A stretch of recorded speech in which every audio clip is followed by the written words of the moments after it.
Ewe o, ewe o. Otu onye jụrụ anyị ajụjụ sị, kedu ihe ọ ga-eme ka di ya na-abịa ya nso? Ụmụnne m ọ bụ ọsọsọ m ga-aza ajụjụ a.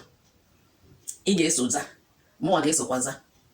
Kedu ihe anyị ga-eme di your spouse ka ọ bịa close to you? Agaghị m azị ya sọsọ na di, aga m azị ya na nwoke na nwaanyị. Ọ na-adị mma ị na-anụ di ma onye na-achọ ịnụ di ka ịnụ enyi gị. Abịa na mgbe gboo, ndị gboo ọkwanụ matchmaking ka ha ji anụ di, mana ha na-anụcha di ya ọ bụrụkwa bịa mee nwoke a ma nwaanyị a onye a bụrụ enyi ya. All few people bụ ndị a na-abụ na ha na nwunye ha ma ọ na ha na di ha na-ese okwu, ha na-adị few. Ha ga-amasị na ndị a na onye a nwere aja na onye a nwere nke dị otu a. Mana nwanne anyị nwaanyị a na-ajụ ajụjụ si kedu ihe ya ga-eme di ya ka ọ na-abịa nso.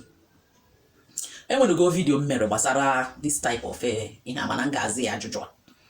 Ajụjụ a nke mbụ, ihe izizi ị ga-eme ka gị na di gị na-abịa gị nso, ọ ka nwunye gị na-abịa gị nso, ị ga-echesi kedu ihe nwoke a na-alaiki, kedu ihe nwaanyị a na-alaiki.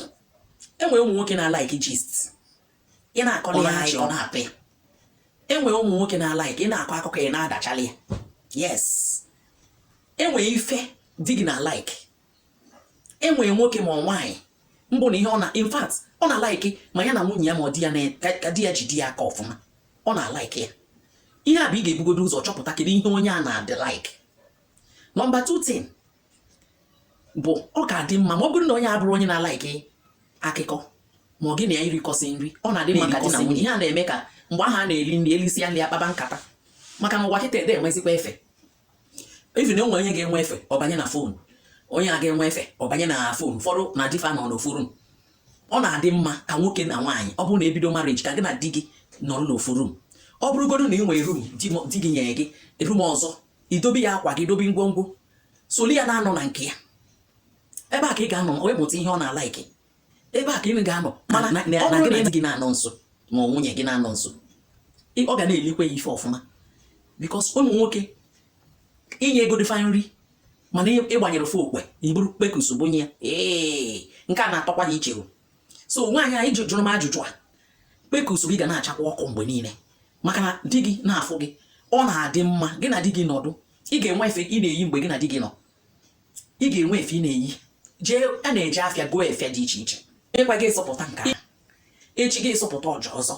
Ọ bụghị efe ị na-eyi n'ime ụlọ ebe gị na di gị nọ ka ị na-eyi apụ apụ. Nke efe nke ahụ dedicated to your husband, dedicated to your wife. Iyiri efe a nwunye gị na-achọ ka ị na-azụ, ịsụrụ ya ka ọ ga-agbọsị gị ngwakwa emebe ịsape. Ọnya ka m ji wee sị ebe nwaanyị a sị na ọ chọrọ ka vidiyo abịa n'Igbo ka m kọwasị anya. Ọ dị mma ka anyị na-alụzi di ka ndị mgbe ochie. Ị ga na-eso di gị na-eje out na nwatakwanụ jee vacation, doro ụmụ gị dobele. Ọ bụrụ na o nwere onye ga-edobele nwere chọọ nwanne gị, ụmụ gị eje vacation nke fa ebe ọzọ, gị nwa bụ na di gị ejewalụ.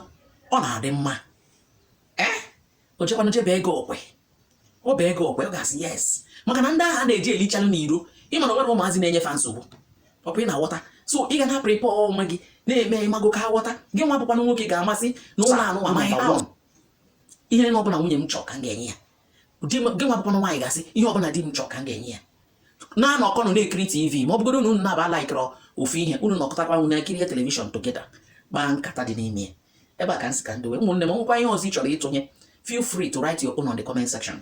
Suggest ya kedu ihe ị ga-achọ ka nwaanyị a na-eme ka ya na di ya wee na-anọ na-abịakọ nso.